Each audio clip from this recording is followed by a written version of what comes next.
Quero só encerrar falando rapidamente do protestantismo no Brasil, para a gente não deixar essa lacuna. Não tem assim grandes detalhes, é só para vocês terem algum conhecimento do que aconteceu, tá? Vejam aí que nós temos o registro da tentativa dos huguenotes, já falamos sobre isso, entreguei para vocês um texto, totalmente fracassado, não deu em nada. Aí tem os holandeses, isso nós não falamos, holandeses em Pernambuco, isso se estuda na história do Brasil. Eles conquistaram Pernambuco e ficaram 24 anos lá. E aí, com a vinda do Maurício de Nassau, foi implantada toda uma estrutura eclesiástica que chegou a ter 24 igrejas reformadas holandesas em Pernambuco. Tudo isso aí foi destruído na guerra, e os holandeses foram expulsos, e aí não ficou absolutamente nada disso. Tá? Em 1824 começa a imigração alemã. Dom Pedro I decretou a independência do Brasil, e aí tinha grande preocupação em colonizar o país. E aí começou então a convidar pessoas para virem, né? Só que esses indivíduos que vieram, coitados, né? Porque convidou, mas tratou mal toda a vida. E a imigração alemã então começa em 1824, e aí vem os luteranos. Os luteranos começaram. A Igreja Evangélica de Confissão Luterana é o que tem de mais antigo aí estabelecido no Brasil. Só que não é uma igreja missionária, tá? É uma igreja étnica. Ela veio para atender os colonizadores. Ela não veio para alcançar ninguém. Até porque deu para pegar um pouco de raiva do país, porque eles realmente foram muito enganados. Os casamentos deles não valiam nada, era zero, eles eram considerados amasiados, né? O casamento não era válido, o casamento só era... Não havia registro civil, o casamento era religioso, valia como civil, então era considerado amásia os casais, e os filhos eram todos ilegítimos. Então você convida os caras para virem colonizar o teu país, e você dá esse tipo de condição para eles, né? É a cara do Dom Pedro I, né? Não se esperava outra coisa dele. Sofreram, essas pessoas sofreram. Grande trabalho desses pastores luteranos, né? Eles eram tudo, eles eram médicos, eles eram professores, eles eram tudo, né, para aquelas comunidades, né? Mas não houve evangelização dos habitantes locais. Vejam, sim. Não, hoje a realidade é completamente diferente. Isso eu estou falando daquela época, tá? Sim, certo. Não, com certeza.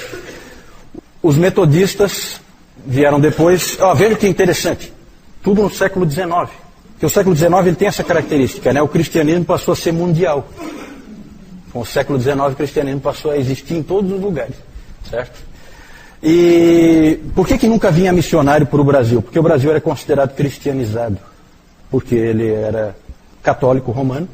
Então ia todo mundo para a Índia, para povos pagãos, não cristãos, onde a religião não tem nada a ver com o cristianismo. Isso também era uma dificuldade, a própria questão aí da falta de registro dos filhos e coisa, mostra essa questão da religião oficial, a ligação Estado e Igreja. Em 1835 chega ao Brasil o jovem pastor Fontaine Elliot Pitts, que foi enviado pela Igreja Metodista Americana, veio para o Rio de Janeiro. É o começo dos metodistas no Brasil. Sempre os metodistas na frente, né? É impressionante como eles realmente tinham esse pioneirismo. Depois os presbiterianos, em 1859, vem o famoso para os presbiterianos, aí, o Ashbel Simonton e o Alexander Blackford. Foram os presbiterianos que ordenaram o primeiro pastor protestante brasileiro, o ex-padre José Manuel da Conceição. É interessante que são sempre ex-padres, né? Então, tanto os presbiterianos como os batistas. É interessante isso. Os batistas, que a gente vai, porque nós somos batistas, a gente dá um focozinho um pouco melhor, eles vieram principalmente por causa da Guerra Civil nos Estados Unidos, a guerra entre Norte e Sul, onde houve uma declaração de independência do Sul, os Estados Confederados, que eram escravagistas, e os do Norte eram contra a escravidão. E aí houve a Guerra Civil lá dentro dos Estados Unidos, e muita gente veio do sul dos Estados Unidos, veio para cá. Chegaram no pequeno porto de Iguape, no litoral de São Paulo, em 1867. Veio o coronel Hutchinson Norris, William Hutchinson Norris. Ele veio e se estabeleceu em Santa Bárbara do Oeste. E para lá vieram cerca de 8 mil, no total, americanos. Boa parte deles batistas. E aí, em Em 1871, os batistas organizaram a primeira igreja batista de Santa Bárbara do Oeste, que é a primeira igreja batista no Brasil. Mas é uma igreja étnica. Étnica, igreja para os colonizadores. Não é uma igreja missionária. Também. Exatamente, exatamente. Ali tem a cidade que é Americana, que era na época um distrito de Santa Bárbara do Oeste. É bem lembrado, bem lembrado.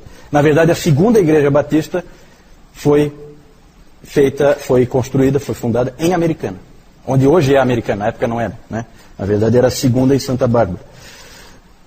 E aí vem a figura de Antônio Teixeira de Albuquerque, que era um padre católico, que foi uma vez escondido. ele nasceu em Alagoas e ele assistiu secretamente às pregações do pastor presbiteriano. Vejam a ligação. Sempre houve essa ligação batistas e presbiterianos. Ele foi ouvir as pregações do pastor presbiteriano John Rockwell Smith. E lá ele viu que a Igreja Católica Romana estava completamente errada e que era falso o ensino dela. E aí, então, ele foi para o Rio de Janeiro e depois ele tomou contato com os batistas lá de Santa Bárbara. E lá ele então foi batizado e foi ordenado pastor ele foi então ordenado pastor e se tornou o primeiro pastor batista brasileiro. Antônio Teixeira de Albuquerque. E aí os batistas em Santa Bárbara do Oeste, eles então eles se uniram e solicitaram à junta de Richmond, na Virgínia, nos Estados Unidos, o envio de missionários para o Brasil.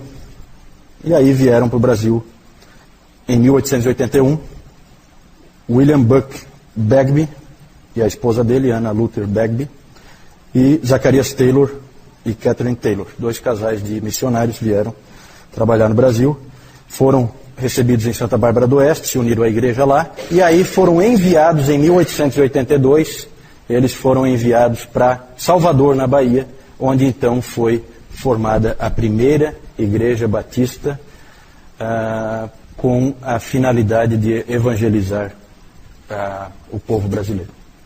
Né? Não era étnica, então.